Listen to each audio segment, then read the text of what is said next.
Trying to learn compassion through all this bullshit in me. So, since my job is reading books, I could bear the burden alone of the company. Meaning, I don't have to be in there that long. I just need to ask for their help to get some books. You know, like when I was a plumber, I had to go to the supply shop every time I needed something, go to work, and still have to be around those guys at work. But you know, maybe if I'm having a fucked up day, you know, it's not gonna be the best day. But the guy, I think his name was Steve, the library guy, shout out Bauer, made me think of Steve Bauer. But the library guy, I wanted to get some books, which I'm not gonna say, but these books will probably be read by the time I come out with the vlog for it or whatever. But it's funny, I got a book. I was waiting for this book to come in. I had to place an order for it. And, no, wrong one. This one called The Pearl, also by John Steinbeck, who's an amazing author and only one man, because this book alone is a lot of people's favorite, of Mice and Men. It's a lot of people's favorite. And they had a different cover of this, but since this picture was better than the other cover they had, it just looks really dope. Like the drawing of it, it's really awesome. The picture. They had like 6 copies of this because it's so popular. And look how little it is. It's like it's such a great book. But this, I had totally forgot to put this on my list. I created a list. I wanted to get the tragedy. So I got a few books coming. I totally forgot, but I got a few other books coming. And then, so I asked the guy helping me, the guy at the information booth, when I go ask for a book or he has to order it for me. The freaking library is so amazing, man. They're so convenient and so hospitable and so there to help you, you know. So I asked him, hey, bro. So because we were awkward silence, you know, I had to ask somebody and had to just kind of get past everything.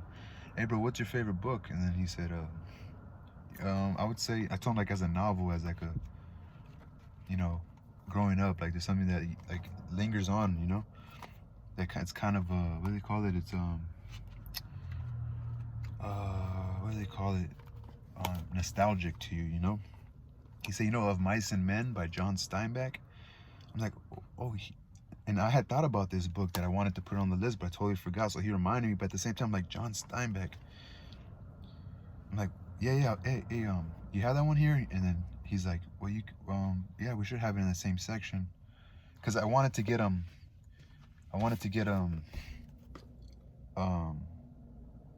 the Huckleberry Finn book and Tom Sawyer, and so he got those books for me. So I followed him. We went back to the little space, and then I asked him in the silence just to keep talking to him, let him know that I'm just here for books, you know. Fuck this awkward silence, you know. Fuck this shit we're concealing, you know. And he told me about him, but then as soon as he said John Steinbeck, I'm like, dude, that's the book I'm waiting for, called The Pearl. So then, but as I didn't expect it to be in that section, because when I asked for it about a week ago, I was supposed to order it because it wasn't in. But when I went to go get this one, right next to it was The Pearl, which was weird because it was already in their stock. But I was waiting for them to say they ordered it, which, that's pretty cool, man. The world's looking out for me, man. And shout out to that teacher lady. Some of her kids or students are commenting on my page saying, man, you know, I have ADHD. Sometimes I can't read a book alone, and to read it with you, man, it's helpful and things like that. I'm like, dope, man. Like, thanks. You know, there's a bunch of kids out there like that. There's a bunch of people that want to read books and don't want to read them alone, you know. And plus, you could just read mine out loud and whatever. You might just not want to be alone. So these 2 books I'm gonna tear up real fast. I might finish reading I'm not sure. They're both not that long. They're both a little over 100 pages. $1.07 here. You got $1.07 right here, and then 97 here. So, and these actually Mark Twain. Mark Twain, he likes to be heard, man. He writes a lot, but these are pretty dope books. I remember reading these when I was like a little back then, and I was a little younger, like mid-20s or sometime. And I remember thinking like, damn, these are some dope stories. And Mark Twain, like, I want to get to know them. And now that I don't know, I guess back then my heart was telling me this is what you're gonna do. You're gonna read books. And I don't mind that, you know. The more you read, the more you'll know. The more you know, the more places you'll go. Peace, y'all.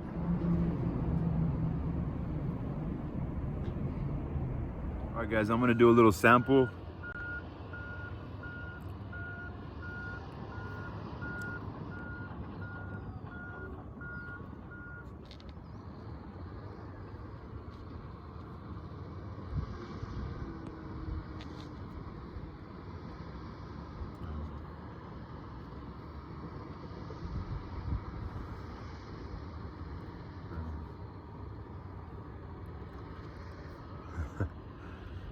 I don't know.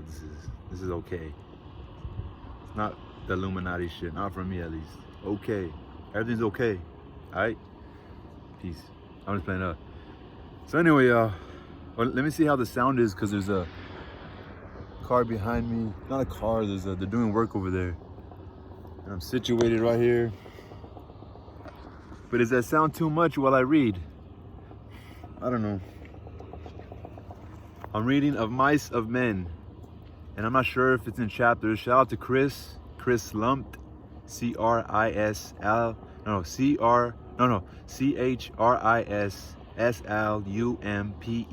Chris Lumped.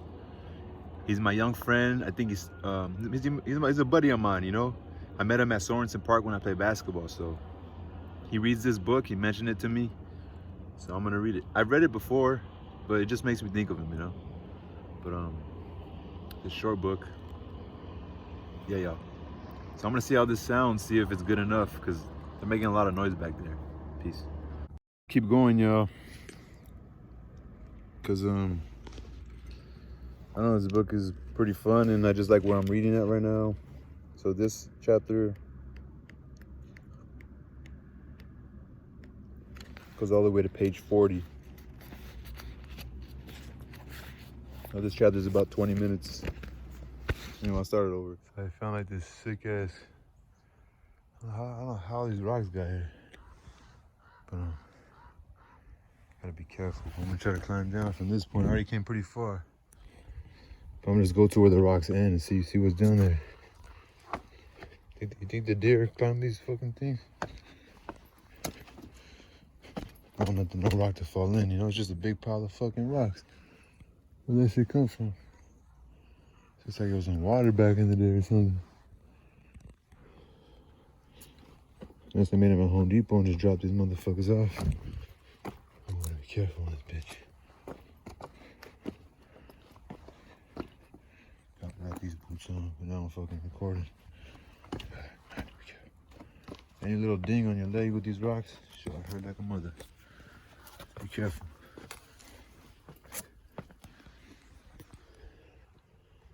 Like this dirt just falling. Is that fresh? I thought it was poop, but it's like chunks of wet. Move over there real quick.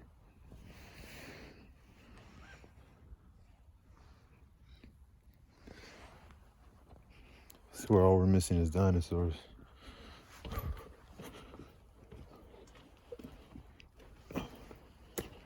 Any signs of life out here? Any trash?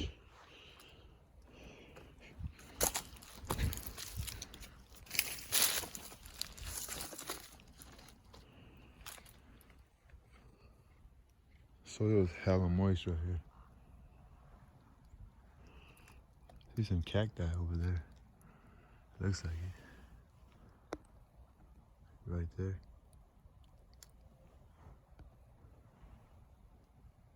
Yeah, I don't know. It's very wet soil right here. Very wet. See the little hairs, like the little hairs? Green little hairs. Seems like there's still a walkway right here going down somewhere. I just kind of came off road.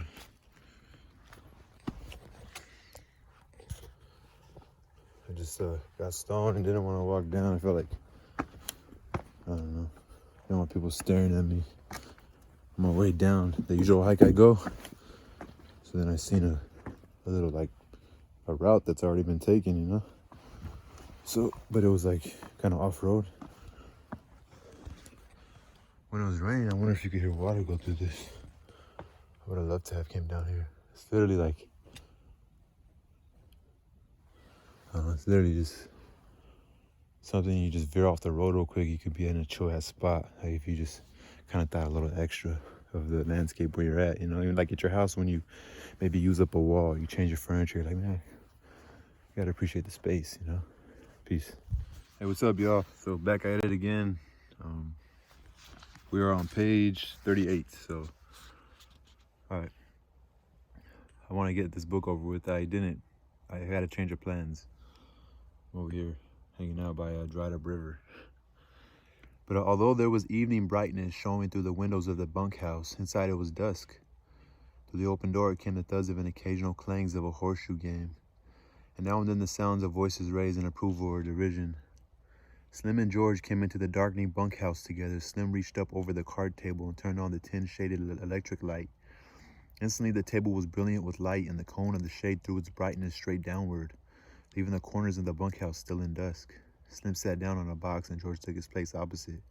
It wasn't nothing, said Slim. I would have had to drown most of them anyways. No need to thank me about that. George says it wasn't much to you, maybe, but it was hell of a lot to him. Jesus Christ, I don't know how we're going to get him to sleep in here.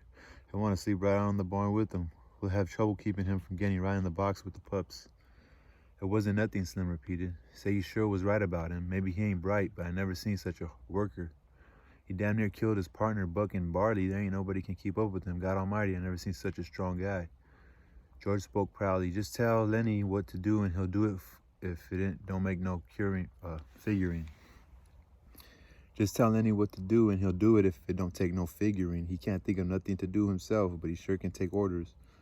There was a clang of horseshoe on iron stake side and a little cheer of voices. Oh, there was a clang of horseshoe on iron stake outside and a little cheer of voices. Slim moved back slightly so the light was not on his face. Funny how you and him string along together. It was a Slim's calm invitation to confidence.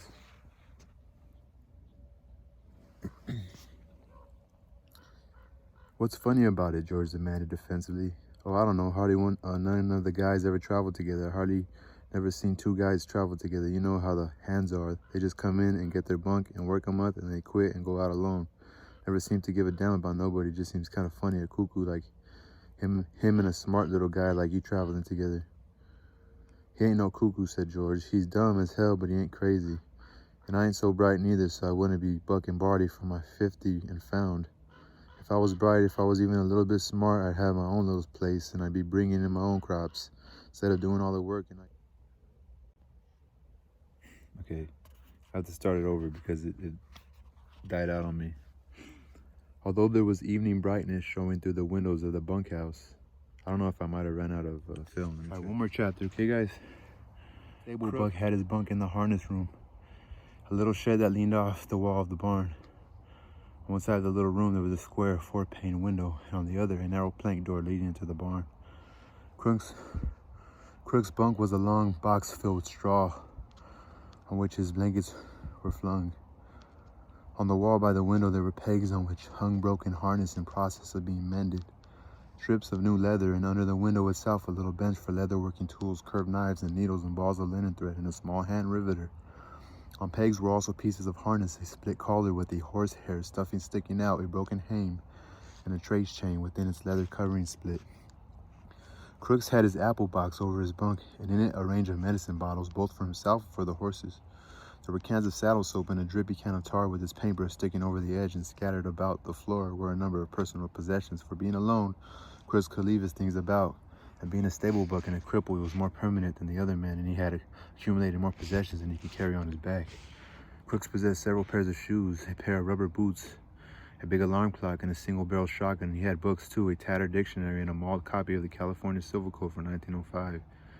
There were battered magazines and a few dirty books on a special shelf over his bunk. A pair of large gold-rimmed spectacles hung from a nail on the wall above his head, or above his bed.